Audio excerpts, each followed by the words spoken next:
This is it.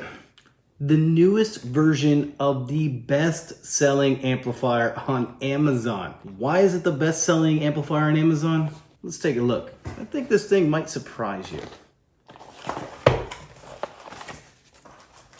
All right, so we have this. Here it is, the BT20A Pro amplifier. But that's not the only thing you get in the box. No, you also get a power supply and a Bluetooth antenna. And that's because this thing does actually have a Bluetooth input, but it's not the only way you can send signal to it. You can also send it with RCA. And you'll notice a 3.5mm jack. That is not an input. That's actually an output, which means you can output a signal from that. So think of this like a 2.1 amplifier. So you could use this as the 2-channel amplifier and then use that 3.5mm out to a powered subwoofer, and you could have yourself a little 2.1 system if you want to. It's pretty cool.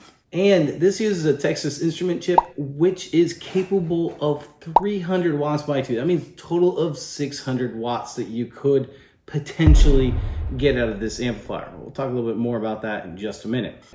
But let's go ahead and take a look at the overall unit, and then we're gonna do some testing on it to just see how good this thing actually is. The unit itself is an all aluminum case, and it does look pretty nice. It has the nice rubber feet on there, which do feel fairly sturdy.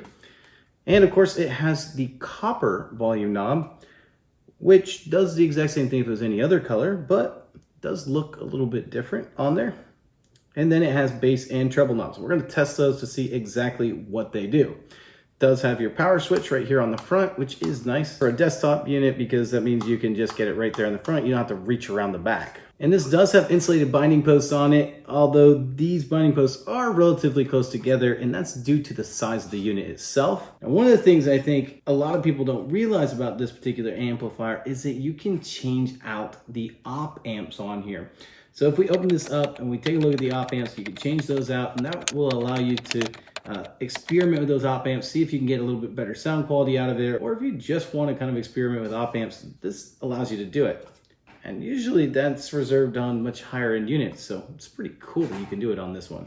Now let's go ahead and check out the performance of this best-selling amplifier. All right, so we have the test set up. We have the Rule Breaker center channel speaker that I just designed, which is just unbelievable. It can change the way you listen to movies. If you haven't seen that, check it out. I have that hooked up to the Omni mic, and I have my computer hooked up to it. Now we just got to do our treble and bass controls. After taking a control, I wanted to see how that treble response worked. And as you can tell, it looks like it has a centering frequency at 1 kilohertz. And if we turn the treble all the way up to the right, we're going to get a slight incline that gives it about +6 decibels on the high end. And if we turn that to the left, we'll get about -6 decibels. Now with the bass, it's still centered around 1 kilohertz, and it will have a slight incline or decline from there. But the bass does have a little bit more of a boost and cut at ±10 decibels. Now it's time for the amp dyno, one of my favorite parts. We're going to use the included power supply, and all the testing equipment is going to be down in the description below. We're going to run a 1 kilohertz signal, and we're going to see where this amplifier starts to clip at so we can see the clean power. Once the oscilloscope starts to square off, we're going to know where we're hitting our distortion. So let's check out and see what this does.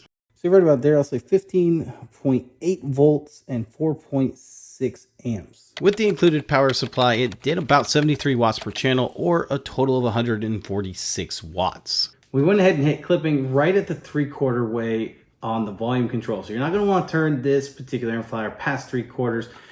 At that point in time, it's going to start clipping, and it can damage your speakers. So, under 3/4 if you can. Still, this did about 146 watts. No, it's not the 600 total watts, and it wasn't going to be with that particular power supply. Power supply is just not going to hit it. Now, having said that, you can get more power if you absolutely need it by using an upgraded power supply. That'll get you even more wattage. It's still not going to hit the 600, but it'll get you even more. Here's the deal. This is $100, has Bluetooth, it has that pre-out that you can use for a subwoofer, and has a total of 146 clean watts out of it. And that's the reason why the Fosi has been the best-selling amplifier on Amazon. Now, if you want more power, pick up the power supply. I'm going to link that in the description. Pick up the amplifier, 120 bucks. I don't think you're going to be able to beat this, even at $100. I don't think you can beat this. All right, guys, if you like this video and you want to see more like it, make sure to subscribe to the channel. And don't forget to like the video and comment down below. I love hearing from you guys. This is Toys DIY Audio. I'm out.